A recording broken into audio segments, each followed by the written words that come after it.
Ernesto Che Guevara, un nom qui résonne dans l'histoire comme celui d'un révolutionnaire mythique. Mais qui est-il vraiment? Et pourquoi reste-t-il si célèbre aujourd'hui? Il naît en Argentine en 1928. Issu d'une famille bourgeoise, ce jeune homme brillant devient médecin.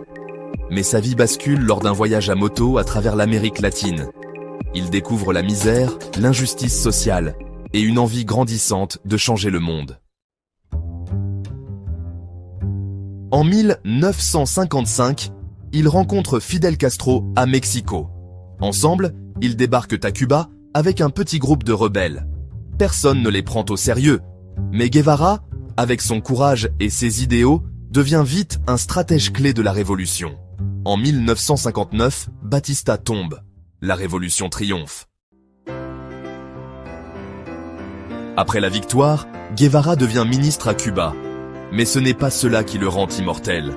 C'est son image, celle d'un combattant idéaliste prêchant l'anti-impérialisme, la justice sociale et une révolution mondiale.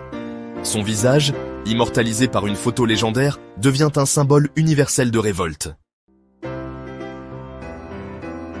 En 1965, il quitte Cuba pour faire la révolution ailleurs, en Afrique d'abord, puis en Bolivie.